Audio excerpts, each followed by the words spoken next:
Hola, ¿cómo estás? Bienvenido, buenos días a este devocional de viernes. Y bueno, pues vamos a continuar un poco con lo que habíamos estado hablando la semana pasada. Si tú no viste el devocional anterior, te recomiendo mucho que lo consultes para que tengas un completo entendimiento. Y bueno, pues estamos hablando de manejar los desacuerdos y fracasos. Y hoy específicamente vamos a hablar de los fracasos. En Hechos 15, 36 y 41 habíamos estado leyendo del tema de Pablo, cuando Pablo va con Bernabé y quiere visitar a los hermanos y Bernabé quiere llevarse consigo a Juan, a Marcos, pero pues a Pablo no le parece bien llevarlo porque él justamente, Juan Marcos había dejado la obra y hubo un desacuerdo entre Bernabé y Pablo, ¿no? A causa de Juan Marcos. Y bueno, la anterior sesión hablamos de manejar el desacuerdo, hoy vamos a hablar de cómo manejar el fracaso. Y bueno, te leo la definición. Fracaso es un resultado adverso en una cosa que tú esperabas que sucediera bien.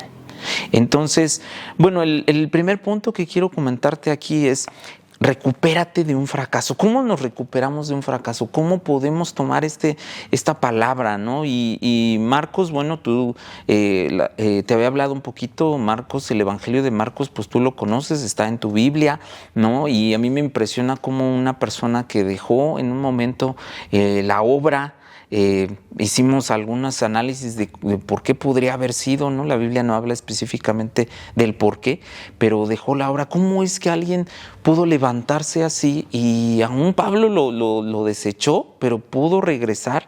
Y bueno, en Hechos 15, 39 dice que Bernabé tomó a Marcos y él se lo llevó a Chipre, ¿no? Y ahí seguramente continuó la obra.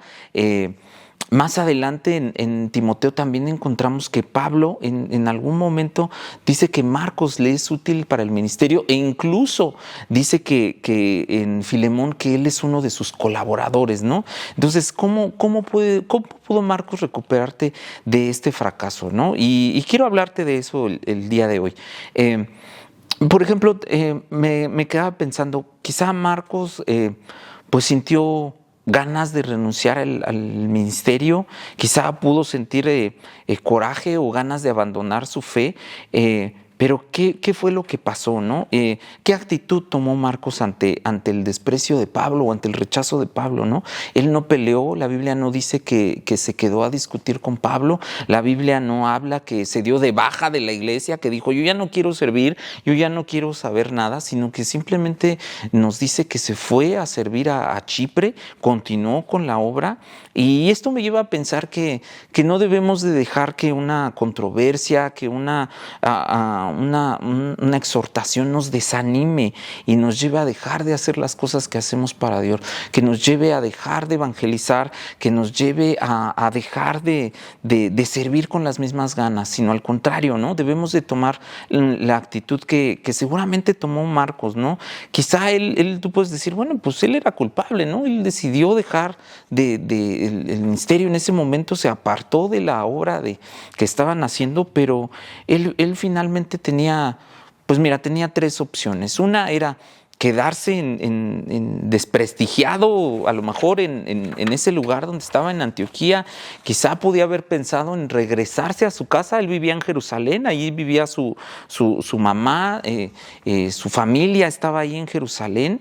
Quizá podría haber pensado en regresarse, o a lo mejor hasta irse él solo, ¿no? A decir, bueno, pues Pablo no me quiere, pues me voy solo a evangelizar, ¿no? Que a lo mejor pues él con poca experiencia, ¿no? A lo mejor hubiera sido un poco difícil, ¿no? O bien seguir en la obra, ¿no? Marcharse con su tío, con Bernabé. Y quiero preguntarte qué opción elegirías tú, ¿no? O sea, seguir adelante, seguir al frente. Yo creo que esa es la opción para nosotros, ¿no? Hebreos 10:39, en esta versión que es la palabra de Dios para todos, nos dice, pero nosotros no somos cobardes, no somos los cobardes de los cobardes que se vuelven atrás y se pierden, sino de los que se salvan por su fe. Y hoy yo quiero animarte a que tú no seas de esos cobardes que se vuelven atrás, que si hay un fracaso, todos hemos fracasado en algún momento, en un trabajo, en un servicio, en algo en tu vida hemos enfrentado el fracaso, pero que no te desanimes, que tú sigas adelante, adelante, que no te acobardes, sino que tú sigas como esos que se salvan por su fe, ¿no? Y mira, te voy a decir un punto más. Dios puede usar incluso el fracaso para un beneficio. Dios es todopoderoso y Dios puede hacer incluso cosas a través de un fracaso. ¿Por qué sé eso?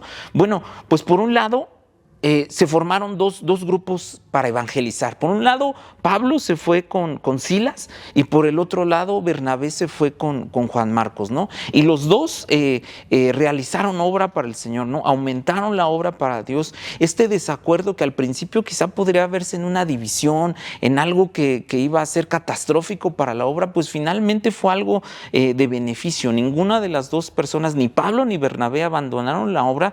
Los dos tomaron a cada uno a un discípulo, pero aumentaron la obra realizada para Dios, ¿no? No fueron afectados por eso. Y yo creo eso, ¿no? Cuando tú tienes un compromiso, una voluntad de servirle a Dios, cuando tú tienes una madurez espiritual y de decir, yo no voy a hacer caso a lo mejor a lo que el enemigo habla de ya no servir, sino al contrario, voy a animarme, voy a decidir avanzar el reino de Dios, ¿no? Y tal vez quiero decirte finalmente estos puntos, ¿no? Juan Marcos quizás sintió que cuando lo rechazó Pablo, su vida estaba acabada, quizá dijo, ya no sirvo, ya no hay más chance, ya no voy a poder servir, ¿no? Más adelante yo puedo ver que Marcos fue arropado por Pedro en algún momento, que fue discípulo de Pedro, y también puedo ver que él aprendió, ¿no?, de este fracaso. Un fracaso no es el fin de tu vida, un fracaso no es que ya no te puedas levantar, al contrario, es una oportunidad para que tú puedas demostrarle a Dios y a los demás que tú tienes algo para Él, un mejor instrumento, que tú vas a ser un mejor instrumento para bendecir a otros, ¿no? Y el fracaso tómalo como algo bueno. Cuando un árbol es podado, cuando le cortan una ramita a una planta, sale otro brote nuevo, ¿no? Y ese brote a veces es más grande y es más hermoso, ¿no? Y yo quiero animarte a que tú te levantes esta mañana, que si estás experimentando el fracaso, no te anules en tu vida cristiana, no te anules espiritualmente, sino al contrario, piensa, lo mejor está por venir, lo mejor está por venir a tu vida, y este fracaso que hoy estás experimentando simplemente es un escalón para que tú puedas regresar y servirle a Dios con más ganas, con más ímpetu. Y bueno, pues ese es el final de este devocional, y espero que nos puedas acompañar en los siguientes. Que tengas un excelente y bendecido día. Hasta luego.